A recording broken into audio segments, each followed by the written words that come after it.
First winter of the war, on Christmas Eve, near noontime, fire ceased on both fronts, ceased completely. And this was strange.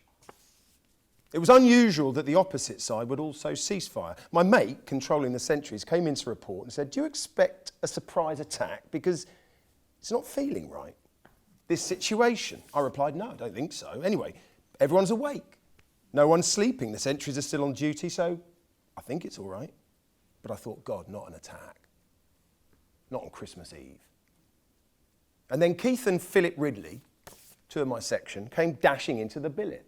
And they said, "What do you know? The Jerrys, they're out on the top. They're walking about, dishing out drinks and cigarettes. There's no fighting going on."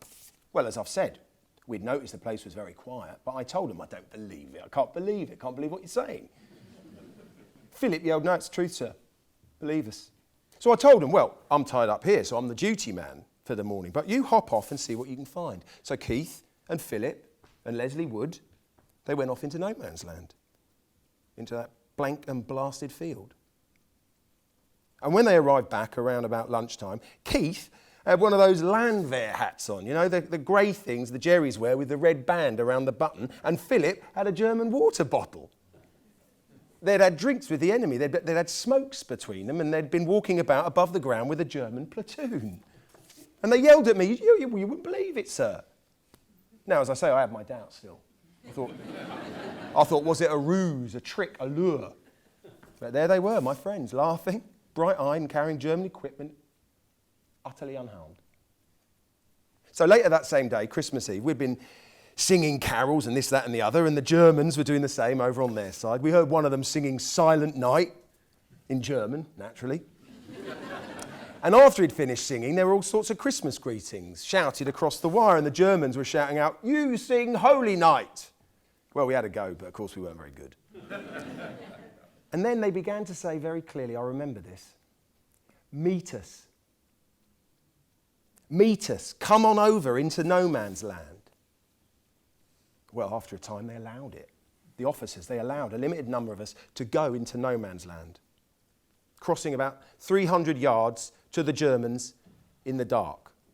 Cook fires, the only markers of progress that should have meant certain death for everyone. We kept shouting as we approached, we and the Germans, rude remarks or more often simply joking. And then, there we were, on the front line of the trenches. And suddenly, we're walking around amongst each other. The Jerrys, ourselves, jostling, trading things. And to my astonishment, I remember this, one of the Germans, for the life of me, I don't remember was he an officer or not, but one of them, in tattered English, said, "Tomorrow, you no shoot, we no shoot." And Christmas morning came, and we didn't shoot. And they didn't shoot. Of course, at first, we popped our heads over the top and jumped up and down quickly in case they did shoot, but they didn't. And then we saw the Germans standing up and waving their arms, hazarding the same worry, but we didn't shoot, and so on, and it gradually grew. I remember it very well. Christmas Day, 1914. We and the Germans and the French soldiers, we left our trenches. We went to the barbed wire between ourselves with champagne and cigarettes in our hands. We came out of the line, they came out of their line, swapping tins of bully for tins of meat.